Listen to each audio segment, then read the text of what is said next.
prophecy, and keep those things which are written therein, for the time is at hand. Yeah, break it down. You know, break it down. You already did. Well, basically, what the brothers were saying, we just need to read. Bless, he's that read. So bless us that we read and keep the commandments of Yahweh and Yahushai, right? Because we are in the last days, and it says, for the time is at hand, right? And what about the words? Or the words of the prophecy. Right, the words? Yeah, so those words, we should be able to break those words down. It's a part of your scholarly duty. We should know words, right? So you got to be into the words. Calls it wordsmith.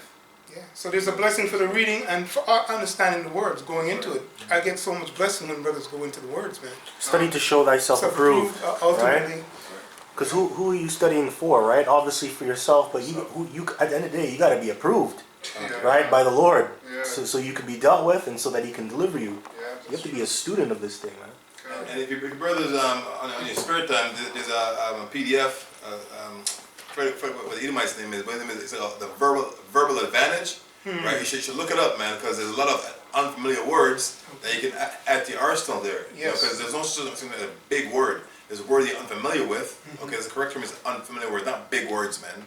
Right? And you can add it to your arsenal, right? And sound like you're somebody that's well read. Yeah. So back to special blessing in that. That's what the brother is really just saying. Read on. Yahushua told us. Back to Sirach 4 and 19 now. It says, but if he go wrong, she will forsake him and give him over to his own ruin. So you were just saying you have to watch what you're surrounded by. Because, you know, you can easily be tempted. You're still in the flesh. No matter what you think or no matter what you know, you're still in the flesh. Right? And it says, observe the opportunity and beware of evil, and be not ashamed when it concerneth thy soul. For there is a shame that bringeth sin, and there is a shame which is glory and grace. And you know, the shame and glory is us doing this work, because you know when we're out there on the highways and byways, we're wearing our garments. You know, brothers don't really care about looking pretty or anything like that, and that's why people, you know, are astonished and you know are scoff at us. You know, a couple years ago they called one of the brothers snow bunnies or snow dummies because they were preaching out in the winter. So you know, this being this truth, the world hates you and they're trying to shame you because you believe on the name of Yahweh Shem Shai. But in glory, that's in glory in the name of Yahweh Shem Shai, right? And then it says, accept no person against thy soul, and let not the reverence of any man cause thee to fall. And that's easy because a lot of men that have come in this truth fell by the way of their pride, by being gassed up, so to speak. Their ego. Ego, exactly. Can't tell me nothing. Who you to talk to me, man? I've been in the truth for 20 years. Ain't about that, man. Right? It's about what the Lord's about to reveal. The Lord uses anybody to bring the truth. They say again, raise up rocks to represent Him. So don't get all puffed up thinking this truth is yours, man. Yeah. It's the Lord's truth. And it's also about finishing, because you can be 20 years or 30 years in the truth, but when that time comes and you deny the Lord, you're fucked. What now? So that's like 20 to 30 years down the drain. And the Lord ain't going to look back and be like, oh, you know, you were there for 30 years. And be like, fuck you. Yeah. You know? Yeah.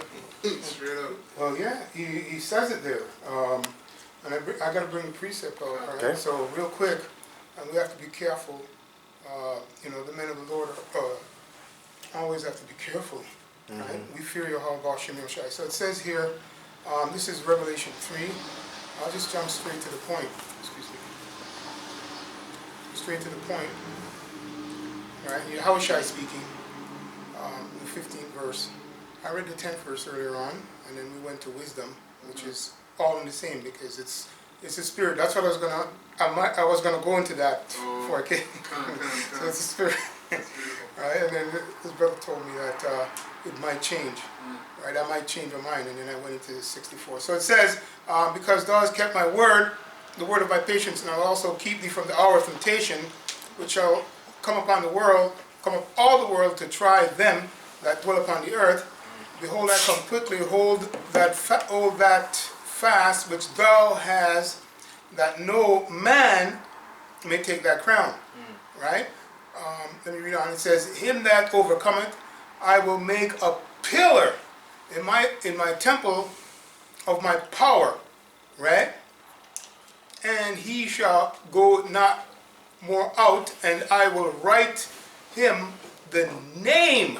So this is key. That's what I want to say to that. The name, Yahweh B'Shem Yahushai, and to receive that, you have to have the oil.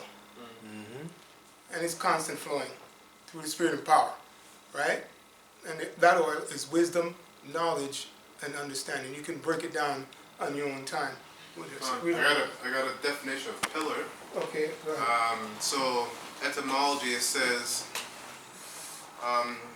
figurative sense of prop or support of an institution or community. You know, and that's the thing, because the elect are the pillars of Israel. You know, beginning with Yahushua, the apostles on down to the prophets.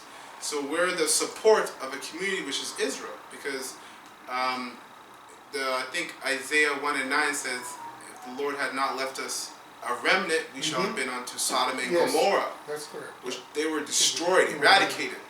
So through the elect and being made pillars, you know, the Most High, beginning with Yahushua, have kept Israel alive. That's right. You know, 'cause you still have men. I think it was Jeremiah, or I think it was Isaiah who said, I still have men that have not bowed the knee to Baal, right? Because he thought he was the only one in the truth.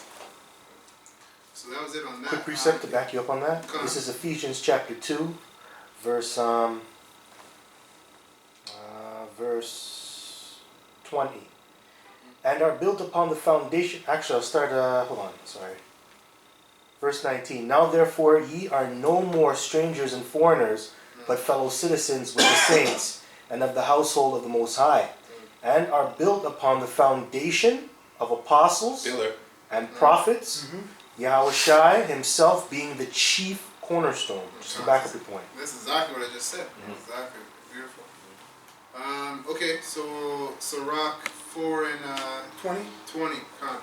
And it says, observe the opportunity and beware of evil, and be not ashamed when it concerneth thy soul. For there is shame that bringeth sin, and there is shame which is glory and grace. Accept not no person against thy soul, and let not the reverence of any man cause thee to fall. And retain not and refrain not to speak when there is occasion to do good.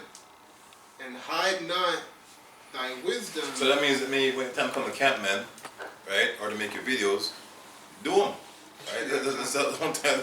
The only good thing you're actually doing is when you read from this Bible.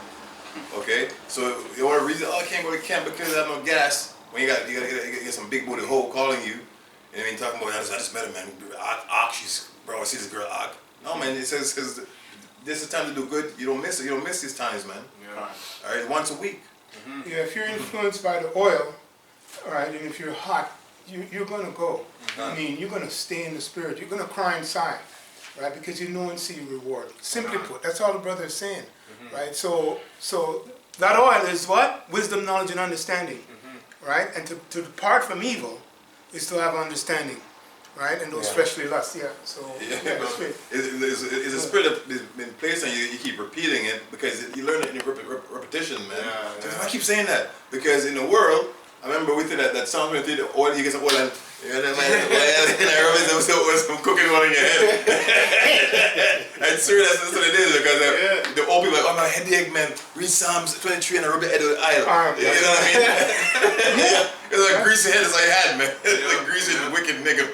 That's right. It's an empty lamp. That's what he's saying. That's wicked. of men. If there's no oil in you, you're going to be a wicked person, right? And in the truth, but the real truth, what the brother just really saying, some of those men just are on fumes, right? You can see it because we're told. Maybe you can find that scripture. It says it. Let's pull it up. It talks Which one? about Which one? the fruits of the spirit, right? Oh, okay. The fruits of the spirit. The reason why I'm saying that Oh, I is think because Romans 12. yeah, because the oil of influence is everything. That's all we're saying, right? And we believe by faith, and by their fruits. Actually, that's the one I want. By their fruits you shall know them. So the men of the Lord are fruit inspectors. If this brother see me going off, the Spirit's going to impress him to inspect my fruit, and vice versa, right? Because he has the spirit of Yahweh Shai, That's right. right? Judges. On down from the apostles and on down. That's why they're always on us, encouraging us. 17, Matthew 17 and 6. Yeah,